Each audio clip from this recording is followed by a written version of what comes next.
Magandang hapon mga kapatid. Yung dati nating mga kasama sa hapon, si Brother Jonathan Alfonso, pati yung asawa niya, silang pamilya nagkasakit kaya hindi natin makasama.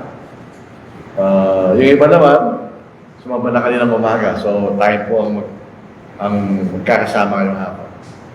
So ating po mensahe sa hapon ito ay tungkol po sa Old Testament, yung Pharaoh sa panahon ni Moises, na siyang pang-Israel po ay kasalukuyang alipin sa bansang Egypto, at may kagustuhan ng Diyos na palayain sila mula sa pagkalipin.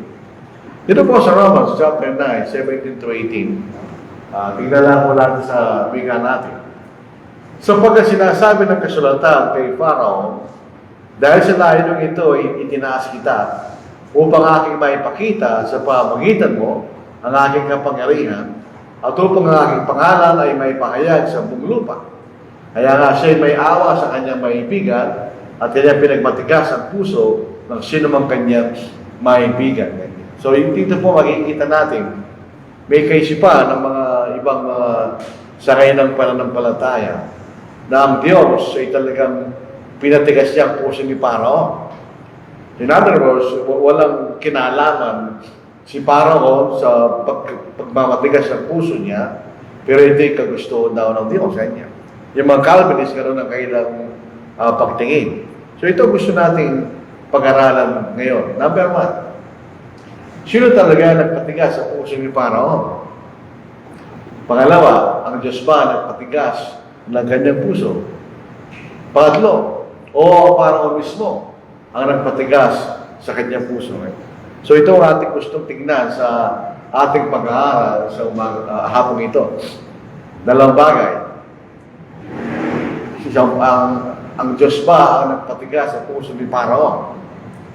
O ang Pharaoh mismo ang nagpatigas sa kanyang puso? Yung po gusto nating tingnan sa ating pag-aaral ngayon. Ang itinalaga ng Diyos na manguna para palayain ng Diyos ang kanyang bayan mula sa pagkalipin sa Egypto ay si Moises. Kaya lang, si Moises ay bantulot siya. Sabi niya, hindi ako marunong magsalita. Kanya. Hindi tuloy aking dila, sabi niya. So sabi ng Diyos, siya ang kanya magiging bibig mo. Siya magiging tagapagsalita mo kanya.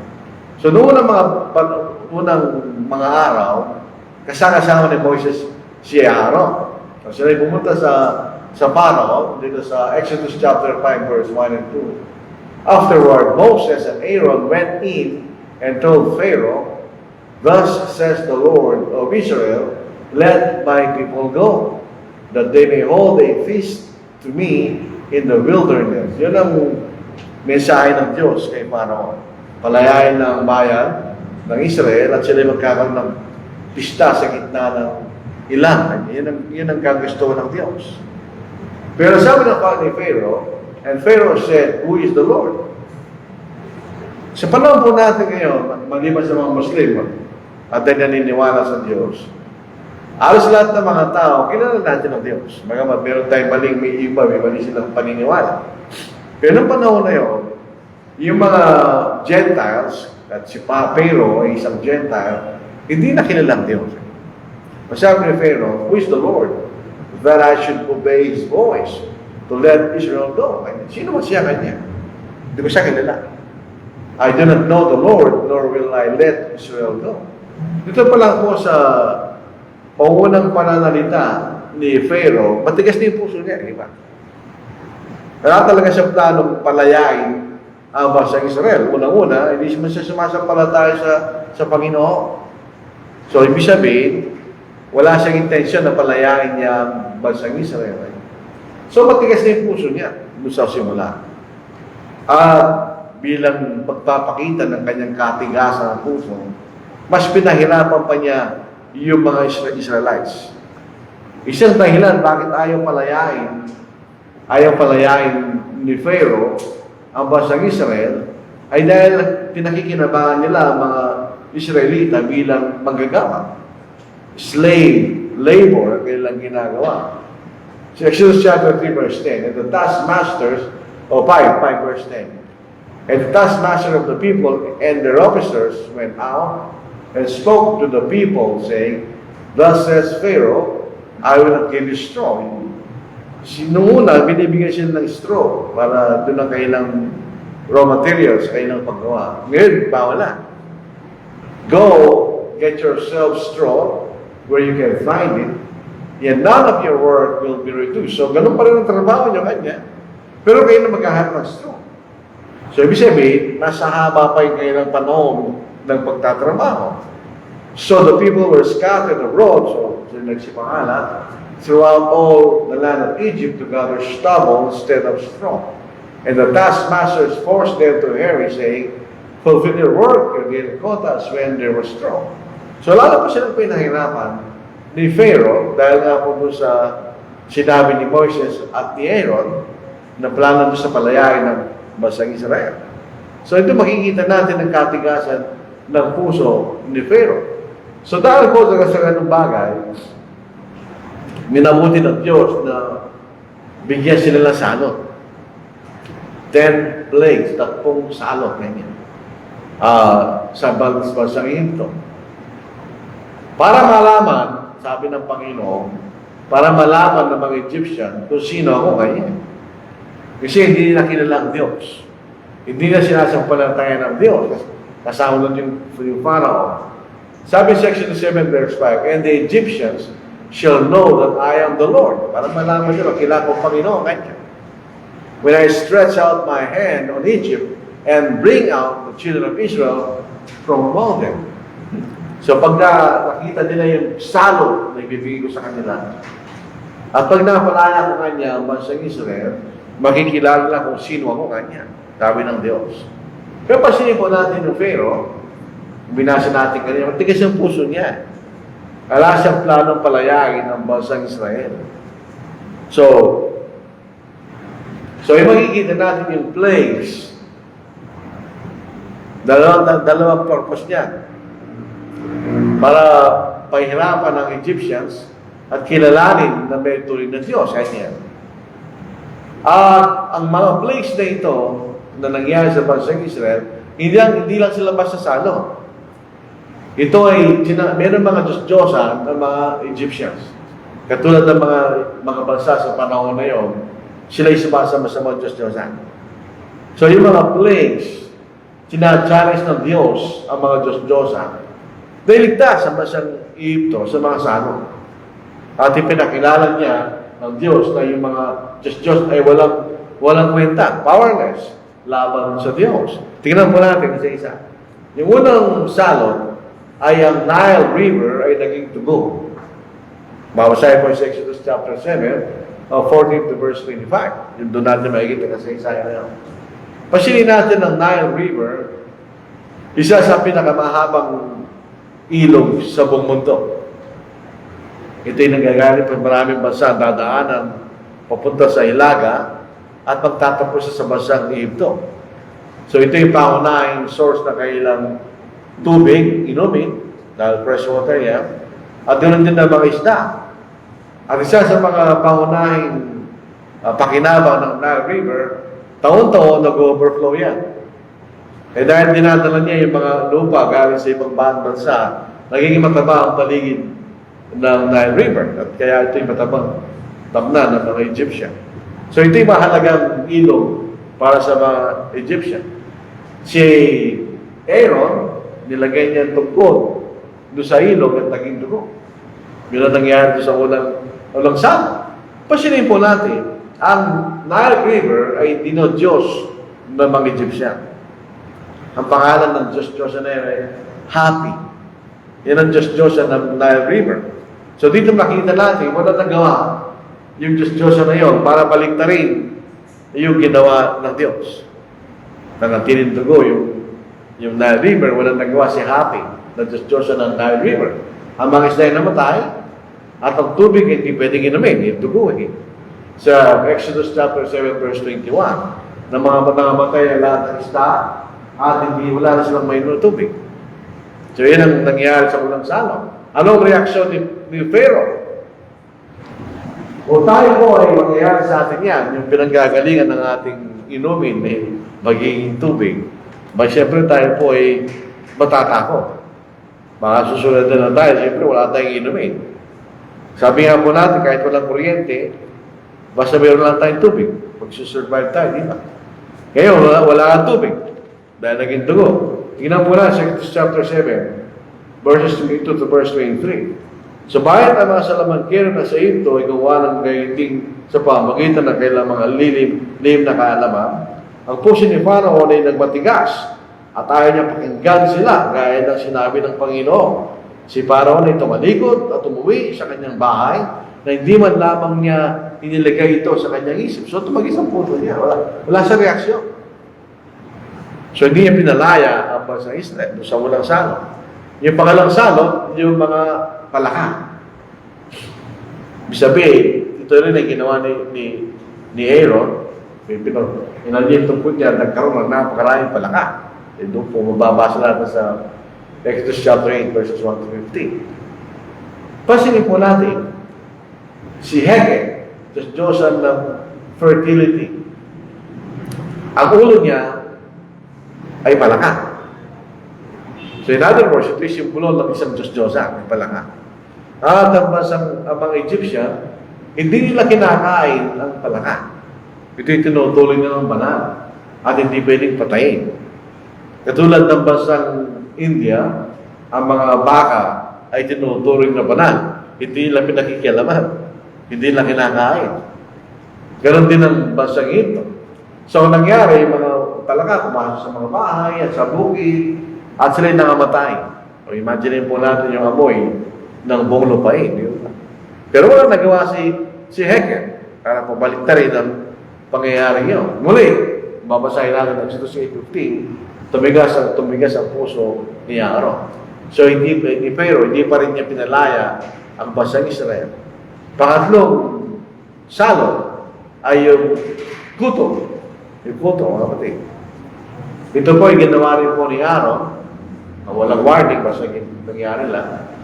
Pinagtinan niya, minasiwas niya ang kanyang tungkol sa alikabok at naging mga kuto kanya. Si Ker, o Shem, ano po ang pagbigkas niya, siyang Diyos ng alikabok sa lupa. So, pinasiwas ni Aaron ang tungkol niya sa alikabok at naging mga kuto. Eh si Kem, ang Diyos ng alikabok. So, wala pa rin nagawa si Kem dahil hindi naman tuloy ng Diyos. Ang nangyari, yung alikabok, naging kuto, at nandun sa buong lupain, sa mga tao, sa mga hayop. So, imagine po natin yun, nagkaroon sila ng kuto. Pero na rin pa rin, ang puso ni Aaron ay tumigas.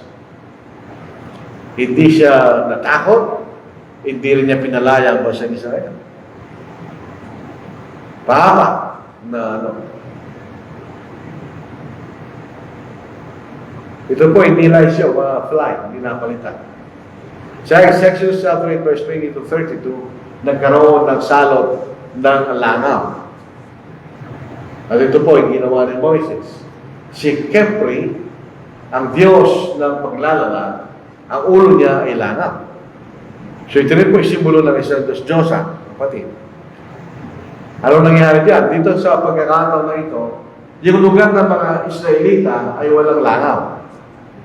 Yung lugar lamang ng mga Egyptian, yung palasyo, yung mga bahay na matataas na opisyal, at yung bulo pa ay infested ng langaw.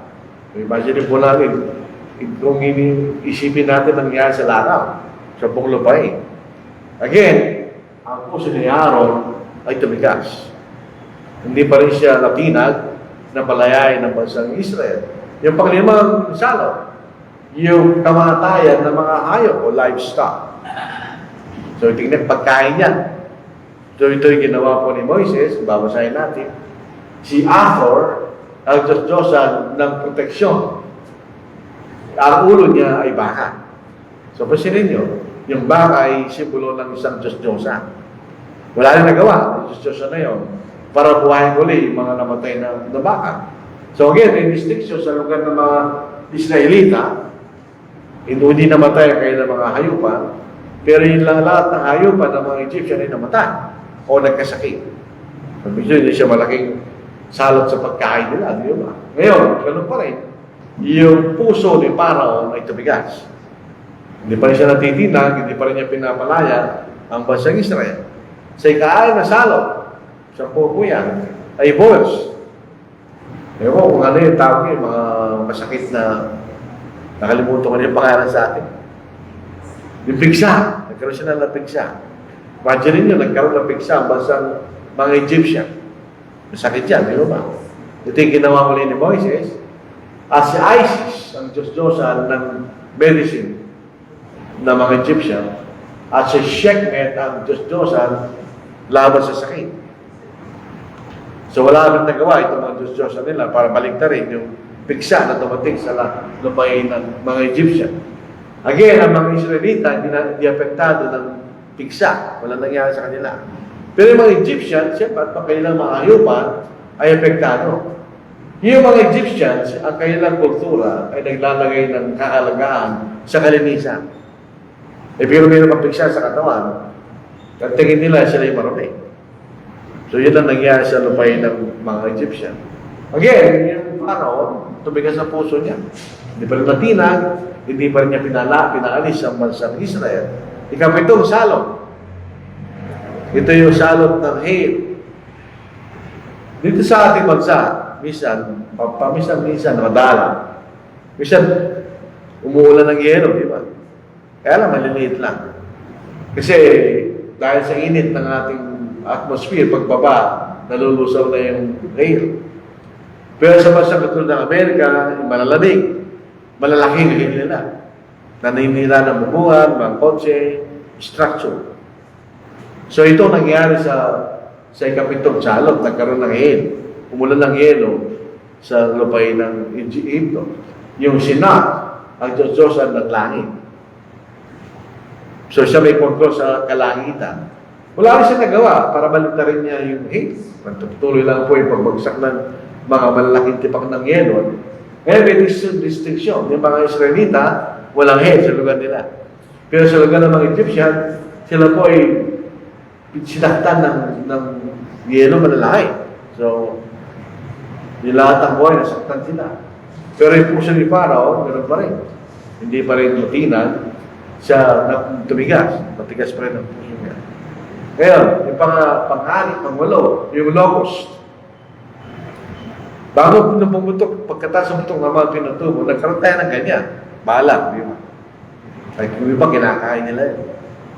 Eh, yung balag, lahat ng grain, kakainin nila, ubusin na. So, lahat ng pananim ng mga Egyptian, kinain ng mga balag o mga locust. Ito rin po yung ginawa ni Moises, is Set, ang Diyos ng disorder, pero wala rin siya nagawa doon sa mga locust na yan. Si Moises ay nakipag-usap sa Pharaoh na ligtas sa mga kababaihan at mga bata, pero ayaw ni Pharaoh. So, yung locust, pinatay lahat. Yung mga taniman sa buong Egypto at pati pumasok sa mga tahanan. Yun ang nangyari sa kanila. Pero yung si Pharaoh, ganun pa rin. Ayaw pa rin pangalisin ang bansang Israel mula sa lupain ng Egypto. Hindi ka siya na plague ay kadiliman. So nagkaroon ng kadiliman sa loob ng 3 araw sa buong lupain ng Egypto. Yung muli, ito yung ginawa ng Moises. Si Ra, hindi po si Ra, si Ra ay Diyos ng araw. Ito ang pinakasikat na Diyos-Diyosan na sinasamba ng mga Egyptian kaysa kay Pharaoh. Pero wala nagawa si Ra para ibalik yung liwanag. So yung bansang Israel, meron silang liwanag. Yung mga Egyptian, mayroon 3 araw ng kadiliman. Again, hindi pa rin natinag si Pharaoh. At siya pinaka-uli, ika-10, uling salot, ay kamatayan ng lahat ng panganay sa Egypto. Siguro yung Pharaoh, hindi siya natitinag doon sa naulang siyam dahil hindi siya apektado masyado. Pero ito ay panganay. Lahat ng panganay sa lupain ng Egypto, maging hayop o mga tao, mamamatay.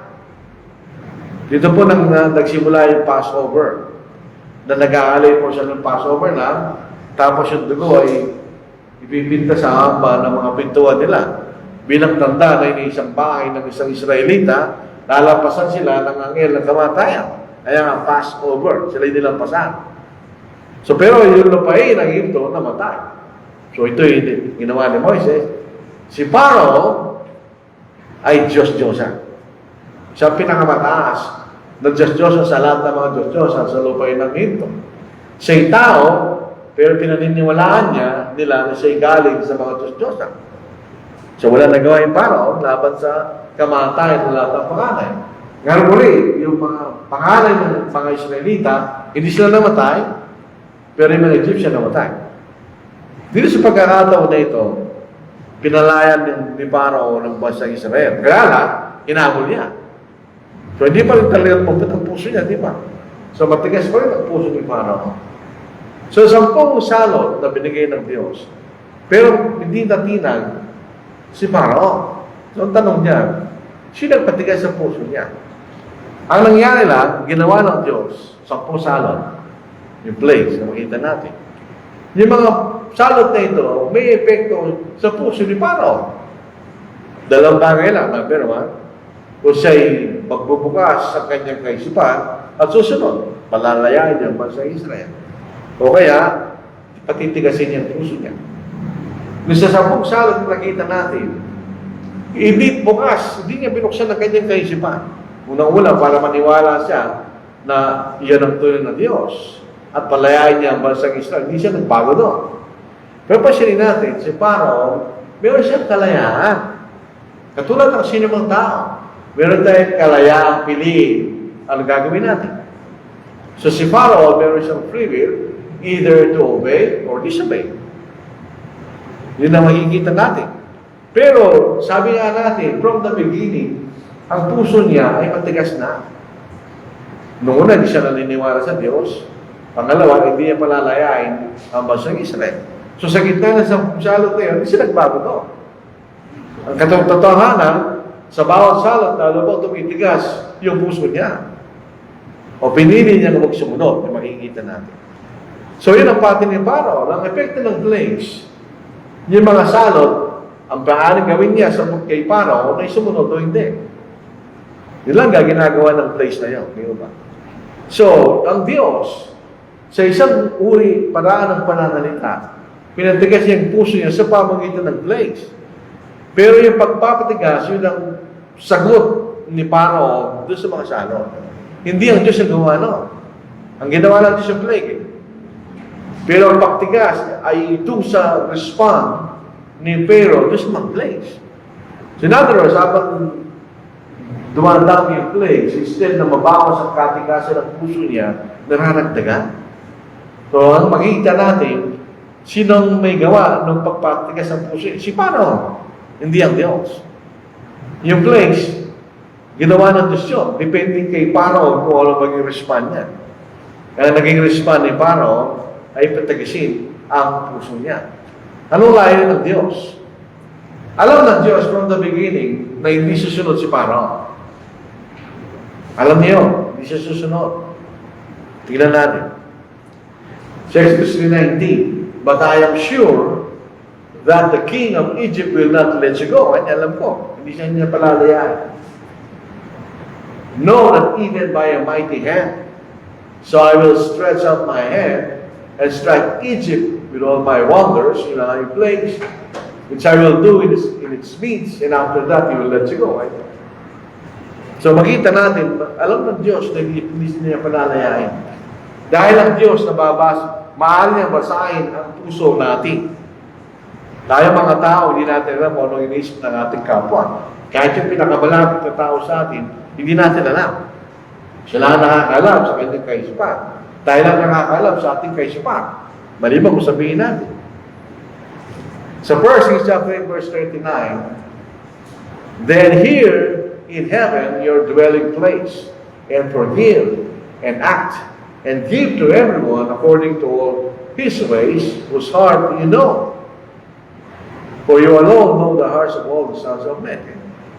Pwede mong gawin sa bawat isa ayon sa kanilang gawa niya, na kailang puso ay alam mo. For you alone know the hearts of all the sons of men. Alam ng Diyos ang ating isip, pero hindi niya hindi niya tayo na-influensyahan. Meron pa rin tayong kalayaan gawin na gusto natin gawin.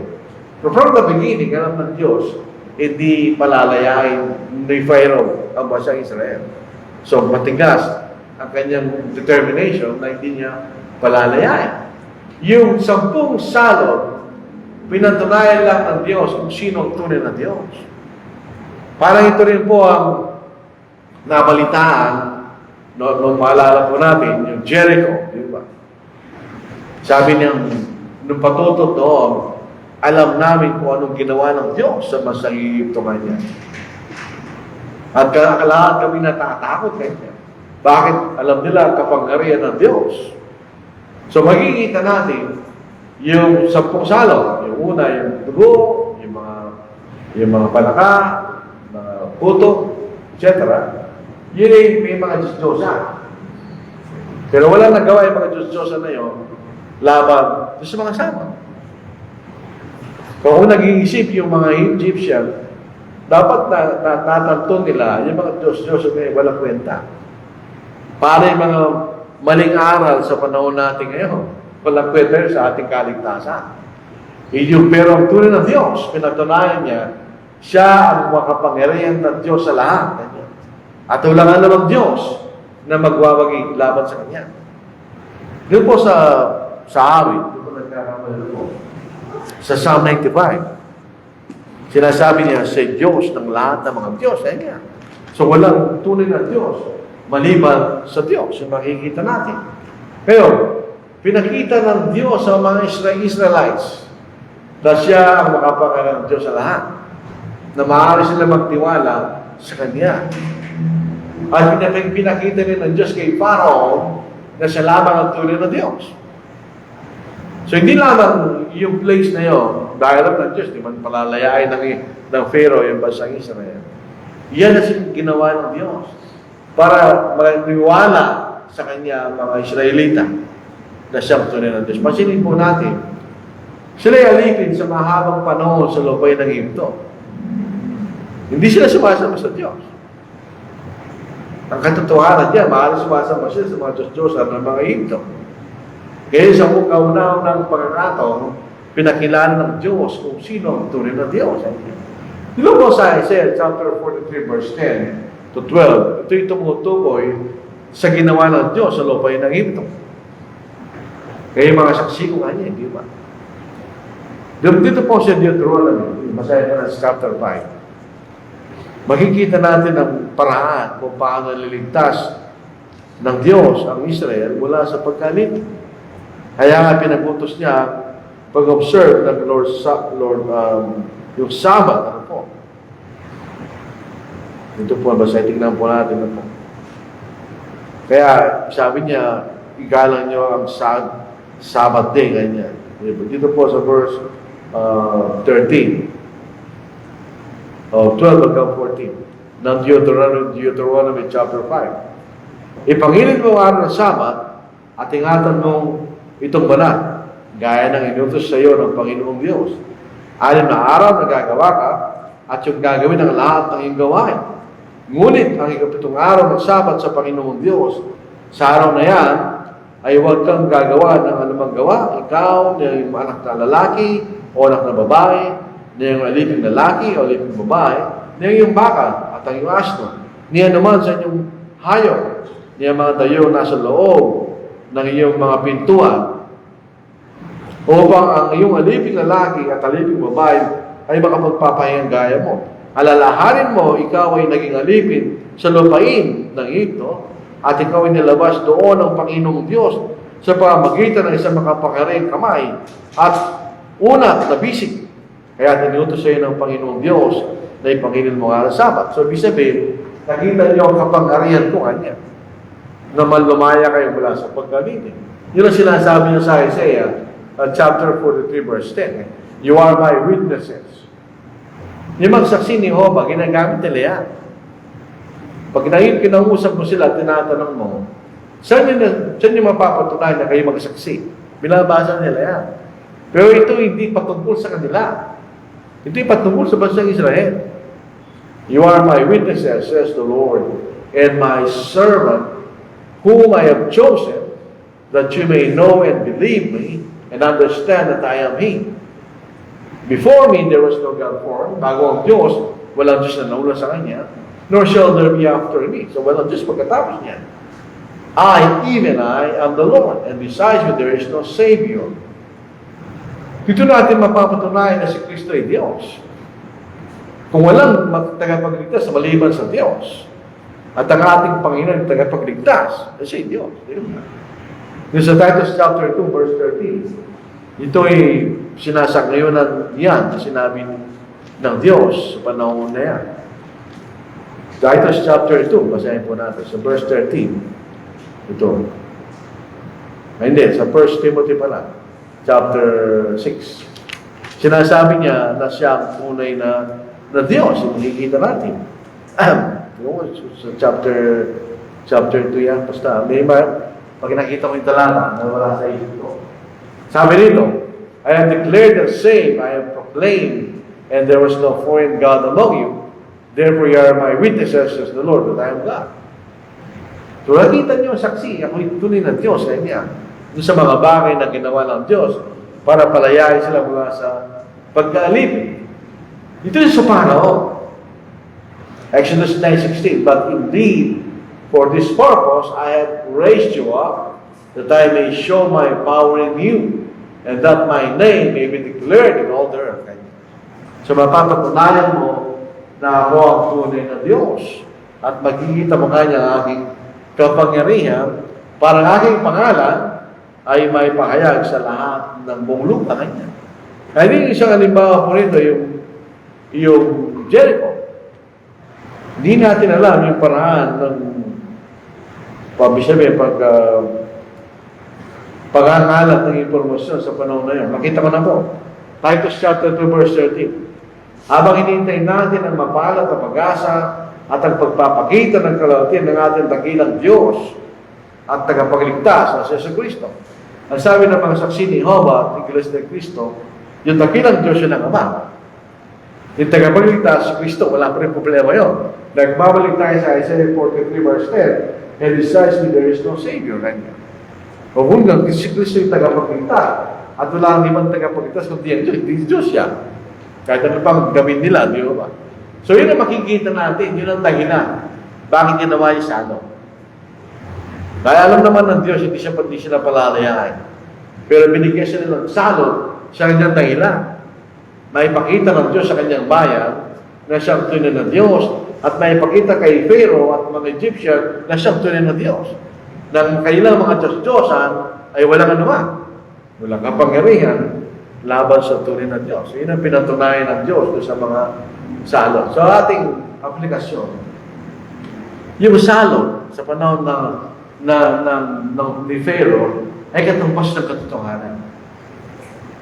Hindi sila pagpalitan. Ang plague, meron siyang epekto kung ay susunod o hindi. At ang katotohanan, ganoon din. Meron siyang epekto kung ay susunod o hindi.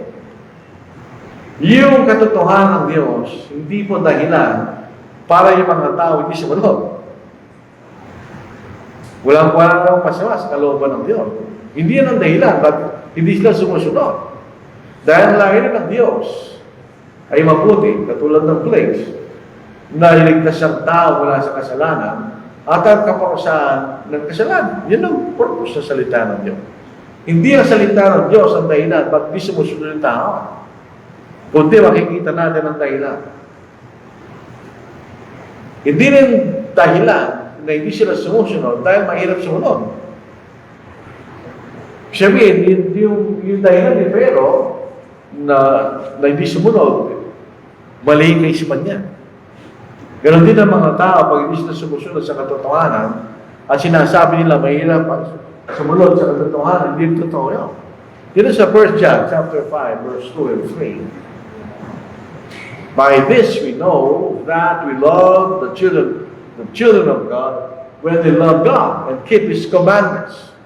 For this is the love of God, that we keep His commandments, and His commandments are not burdensome. Sa Tagalog, at ang kanyang mga kausan ay hindi mabibigat. So hindi yan ang dahilan na mabigat sumunod sa kalooban ng Diyos. Ang katotohanan, katulad ni Pharaoh, ang mga tao ay hindi sila sumusunod, hindi mali po ito. Fear to obey. Dahil sa pride at katigasan ng puso. Hindi dahil mahirap sumunod, hindi. Kundi dahil sa pride, katulad ni Pharaoh, at ang katigasan ng ating puso ngayon. Dito sa Exodus 5 verse 2, hindi ko pa napalitan sa taas.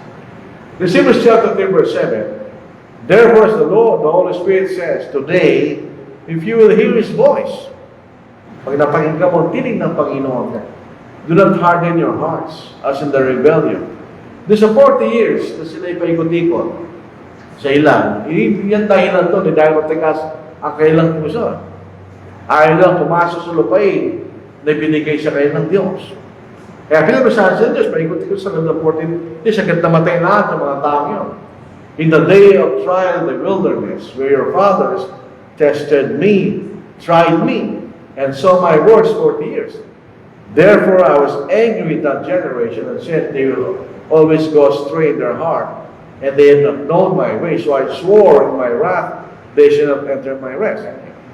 So ibig sabihin, yun ang dahilan ba't tayo hindi sumusunod dahil sa katigasan ng ating puso. Pride. It's a Proverbs chapter 16 verse 18. Pride goes before destruction, and a haughty spirit o pagmataas, spirit before a fall. Yun si Pharaoh. Ang dahilan bakit siya bumagsak ay dahil sa pride, di ba? Sa kanyang pagmamataas, laban. Balikan po natin Exodus chapter 5 verse 2. Yung ba yung nasulat doon?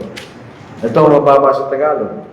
Ngunit sinabi ni Pharaoh, sino ang Panginoon na aking pakikinggan ang kanyang tinig upang pahintulutan kung umalis ang Israel? Hindi ko kilala ang Panginoon. At saka hindi ko pahintulutan umalis ang Israel. Yan, pride. At katigasan ang puso niya. Kaya hindi siya sumunod. Yung din po mga tao, hindi sila susunod dahil sarado kailan kayo sa bahay. Ayaw na bigyan ng pag-asa ang katotohanan. Naging mapuro ng kailang kaisipan. Dito po sa Matthew chapter 13, 14, sabi nito, 15, and in them, the prophecy of Isaiah is fulfilled. You know, Isaiah chapter 6, which says, hearing you will hear, napapakinggan nyo kanya, and shall not understand. Hindi dahil hindi sa dahilan, hindi mo naintindihan. Kundi ayaw nilang intindihin. And seeing you will see, makikita sila ng mga himala na ginawa ng Panginoon, and not perceive. Hindi lang maunawa ng dahilan ng mga himala. Katulad sa John chapter 6 na pinakain niya 5,000 mga tao, sabi, hindi nyo alam ang dahilan, at kayo pinakain din niya. For the hearts of these people have grown dull, their ears are hard of hearing, di nakakaunawa, and their eyes they have closed, lest they should see with their eyes and hear with their ears, lest they should understand with their hearts and turn, so that I should heal them. Pag binuksan natin ng ating kaisipan sa katotohanan, at inunawa natin, ligtas tayo. Kaya pag pinapanatili natin bukas, sarado ng ating kaisipan, wala tayong pag-asa. Kaya pag kaibigan natin Katoliko, sabi, ako'y saradong Katoliko, parang nga niya sinabi, hindi siya maliligtas. Dahil sinasarado niya kanyang isip sa katotohanan. At ayaw nila sumunod sa katotohanan kasi hindi na kilala ang Diyos. Ang pagkakilala ng mga tao sa Diyos mali. Nasabi ng karamihan mga tao, ang Diyos ay pag-ibig. Bakit niya tayo parusahan? Yung maksasin ni Jehovah, sabi niya na, nakakita ka ba na kanya ng ama, ng kanyang anak, ay susunugin niya ngayon. Nakasulat sa aklat nila yun. Wala tayong makikita ng ama, ng mabuting ama, na pabayaan niya sa niya na masunog. Pero hindi na kinilang Diyos. Sa 2 Thessalonians chapter 1, verse 8, verse 10, in flaming fire, taking vengeance. So magiganti ang Diyos. On those who do not know God, hindi kilala ang Diyos. Dahil kung kilala ng Diyos ang sanglibutan, hindi nila ginagawa nila ngayon, di ba? Sila isusunod sa Diyos. And on those who do not obey the gospel of our Lord Jesus Christ, they shall be punished with everlasting destruction or punishment from the presence of the Lord and from the glory of His power. So hindi nila makakasama ang Diyos sa kanyang kalalatian at kapangyarihan sa langit. When He comes in that day, to be glorified in the saints and to be admired among all those who believe because our testimony among you is believed. Siya yun ang Diyos. Ang Diyos, dalawang kanyang larawan. Isang nakangiti sa mga taong sumusunod sa Kanya. Ay isang mabagsik na Diyos sa mga hindi sumusunod. Doon sa Hebreo chapter 10, yan ang sinasabi sa atin, paulit-ulit natin binabasa, isang kakilakilabot na bagay ang mahulog sa kamay ng Diyos sa buhay. So, hindi nakilala ang Diyos. Kaya hindi sila sumusunod. Tingnan, ito yung katotohanan. Ang katotohanan, ganun lang siya. Katotohanan. Objective. Doon lang siya. Pero, ano ang reaction natin doon? Yung katotohanan, hindi nagbabago yan. Ang nagbabago yung reaction natin. Anong reaction natin sa katotohanan? Palitan natin yung plagues. Anong reaction ni Pharaoh doon sa plague? Anong reaction natin sa katotohanan? Number one, kung tayo ay bukas at sasampalataya, ay tayo maniligtas. Isang reaction ng tao yun sa katotohanan or tayo ay mapaparasaan. Dalawa lang. Para tayo maniligtas, susunod ka, buksan mo yung kaisipan sa katotohanan. Paano ka mapaparasaan? Kung wala ka nang gagawin. Wala ka pakialam sa katotohanan, hindi ka maniniwala. So, sa Mark 16, verse 16, sabi nito, he who believes in is baptized. So, may gagawin. He'll be saved. Yung hindi maniligtas, wala siyang gagawin.